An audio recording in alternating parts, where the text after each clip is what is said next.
Salut à tous et bienvenue à ce nouveau cours portant sur la structure d'une chaussée.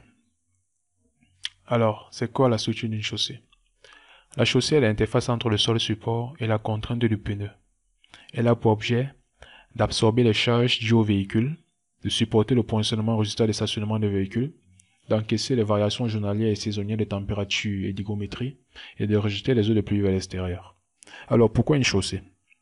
Le poids du véhicule est transmis au sol sous forme de pression par l'intermédiaire des pneumatiques. Si le sol n'est pas assez portant, il se forme alors une ornière, illustrée à travers cette photographie. Que se passe-t-il lorsqu'un véhicule se déplace sur le sol? En effet, lorsqu'un véhicule se déplace sur le sol, le poids du véhicule est transmis au sol sous forme de pression par l'intermédiaire des pneumatiques. D'une manière générale, les sols ne peuvent supporter sans dommage de telles pressions. Si le sol n'est pas assez porteur, le pneu se comprime et il se forme une ornière comme on vient de l'expliquer.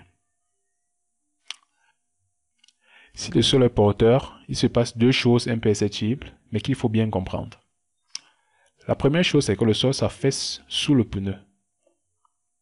Comme on peut le constater ici, c'est la déformation totale WT.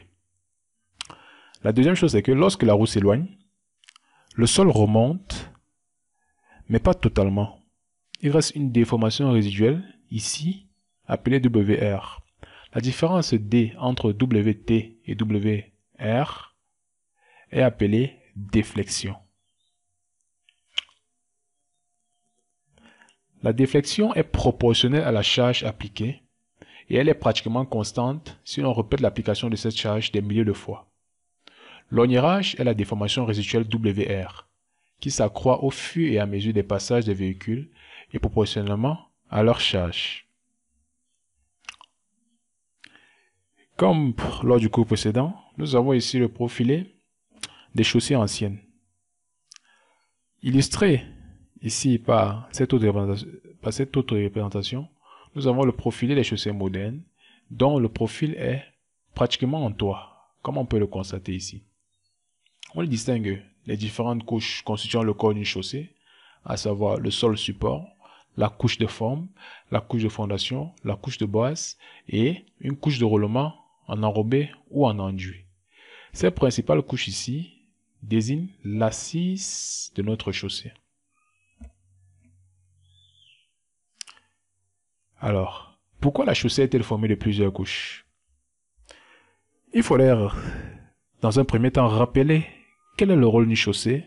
Le rôle d'une chaussée est de reporter sur le sol support, en la répartissant convenablement, les charges qui s'appliquent sur celui-ci, c'est-à-dire les efforts dus au trafic. La chaussée doit avoir une épaisseur telle que la pression verticale transmise au sol soit suffisamment faible afin que celui-ci puisse la supporter sans dégradation. Comme la pression dans la couche granulaire décroît régulièrement en profondeur, on peut constituer une chaussée par la superposition des couches de caractéristiques mécaniques croissantes. Les différentes couches d'une chaussée et leur rôle. Les différentes couches qui forment une chaussée sont la couche de forme, la couche de fondation, la couche de base, la couche d'accrochage éventuellement et une couche de roulement. Ces différentes couches peuvent ne pas exister simultanément dans une chaussée. S'il y a toujours une couche de base, il n'y a pas toujours une couche de surface ou une couche de fondation. Les rôles de ces différentes couches sont répertoriés dans ce tableau. Or, je vous laisse le soin de pouvoir l'exploiter. De façon brève et précise, le rôle de la couche de forme est le fait que est une couche de transition qui participe au fonctionnement mécanique de la chaussée. La couche de fondation, quant à elle, apporte la résistance mécanique aux charges. La couche de base, elle apporte la résistance mécanique aux charges, de même comme la couche de fondation, sauf qu'elle aussi, elle résiste à la pression verticale. Pour ce qui est de la couche d'accrochage, c'est la liaison entre la couche d'assise et la couche de roulement. La couche de roulement, quant à elle, c'est la couche de surface. Elle assure le confort et la sécurité aux usagers de la route, ainsi que l'étanchéité du revêtement. À travers ce profil, nous allons donner le rôle des différentes couches qui constituent le corps d'une chaussée. Alors, la description fonctionnelle des couches de chaussée. Les chaussées se présentent comme des structures multicouches mises en œuvre sur un ensemble appelé plateforme support de chaussée, constituée du sol terrassé, dit sol support, surmonté généralement de la couche de forme, comme nous l'avons dit. La couche de forme, c'est cette couche de transition entre le sol support et le corps de chaussée. Elle a une double fonction. Premièrement, pendant la phase des travaux, elle protège le sol support et établit une qualité de nivellement et permet la circulation des engins pour l'approvisionnement des matériaux et la construction des couches de chaussée. Maintenant, vis-à-vis du fonctionnement mécanique de la chaussée, elle permet de rendre plus homogène et éventuellement d'améliorer les caractéristiques dispersées des matériaux du remblai ou du terrain en place, ainsi que de les protéger du gel dans des zones tempérées. Le rôle des couches formant le corps de chaussée sont la fondation et la bâche à partir des couches d'assises et la couche de surface. Elle est distinguée des autres par son apport aux fonctions que doit assurer la chaussée. Alors, le sol support. Le sol support, c'est cette couche qui dicte le dimensionnement de la chaussée. C'est le point de départ. L'importance de ce sol dépend principalement des conditions hydriques à long terme et de la présence ou non de gel. Il est donc essentiel de concevoir un système de drainage efficace et adapté et de dimensionner une épaisseur suffisante pour la protection au gel dans les zones tempérées, car c'est une variable très pertinente dans le dimensionnement des chaussées. La couche d'assises, quant à elle, pour une chaussée, est généralement constituée de deux couches. On distingue la couche de fondation surmontée de la couche de base. Ces couches à matériaux élaborés, le plus souvent liées pour les chaussées à trafic élevé, apportent à la chaussée la résistance mécanique aux charges verticales induites par le trafic. Elles répartissent les pressions sur la plateforme support afin de maintenir les déformations à ce niveau dans des limites admissibles. La couche de roulement. À travers la couche de roulement, nous pouvons déceler certains objectifs, à savoir 1. La sécurité et le confort des usagers, tributaires des caractéristiques de surface. La conservation de l'intégrité de la structure par la protection du corps de la chaussée face aux infiltrations d'eau, à la pénétration des sels de déglaçage et des agents polluants externes.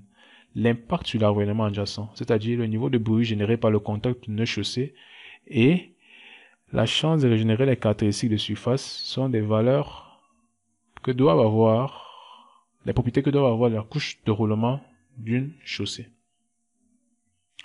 Alors, les différents types de structures de chaussée. De façon détaillée, on distingue plusieurs types.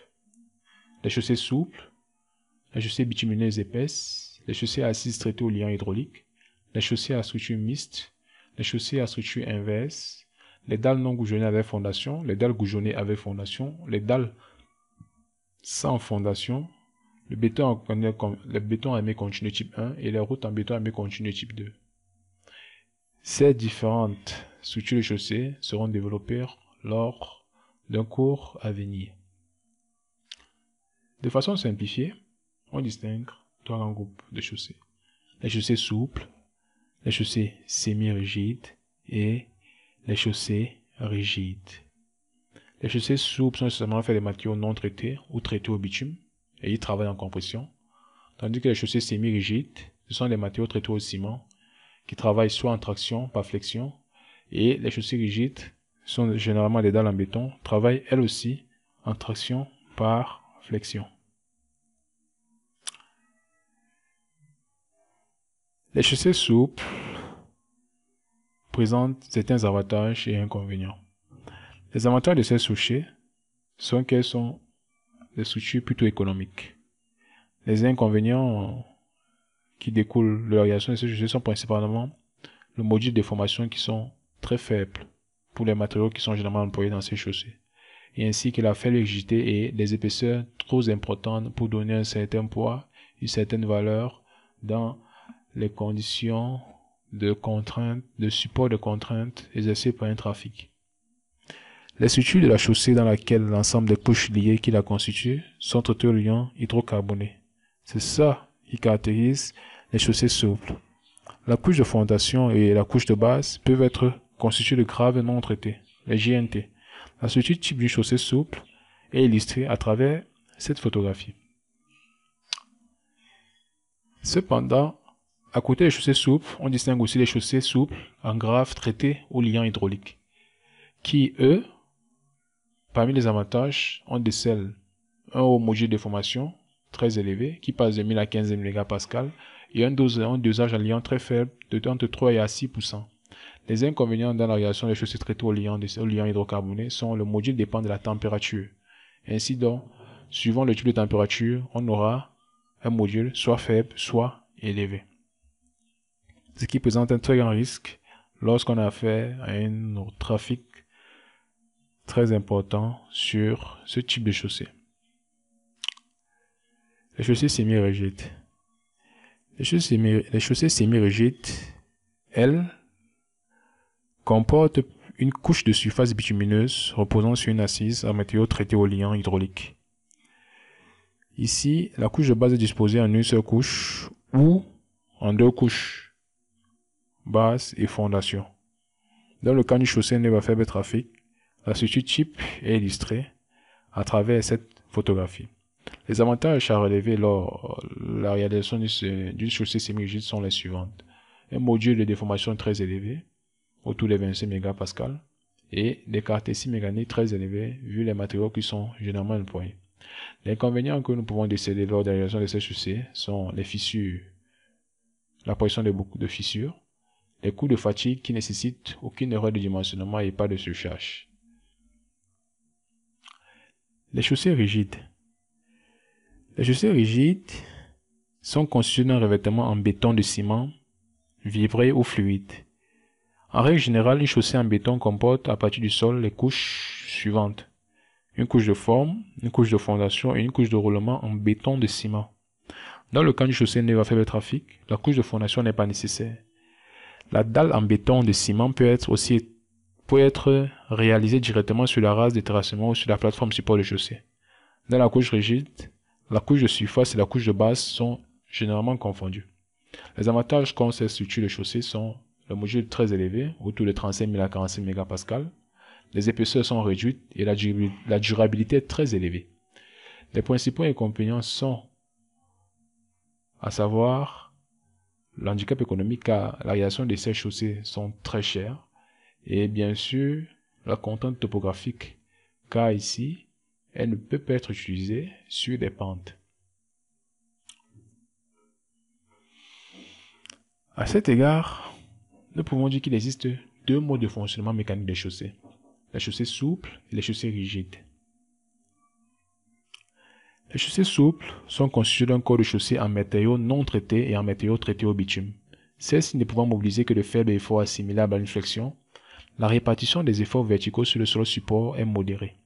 Le critère principal de dimensionnement d'une chaussée souple réside donc dans la limitation de la sollicitation du sol support de manière à éviter sa plastification qui se traduit en surface par d'importantes déformations de la chaussée. Les chaussées rigides, quant à elles, sont conçues d'un corps de chaussée en matériaux traités au ciment ou en dalles de béton de ciment. Ces matériaux présentent une forte rigidité et peuvent par conséquent mobiliser des efforts notables de traction par flexion. La répartition des efforts au niveau du sol support conduit à une faible sollicitation de ce dernier. Le principal critère de dimensionnement d'une chaussée rigide réside dans la limitation des efforts de traction par flexion et sur l'effet de la répétition des charges. Parvenu au terme de ce cours, l'objectif principal était de déceler les différentes structures de chaussée de façon détaillée et de façon simplifiée, ce qui a été fait ainsi que les différents critères principaux liés, n'est-ce pas, au mode de fonctionnement des chaussées. Je vous remercie donc pour votre attention et à très bientôt pour un nouveau cours.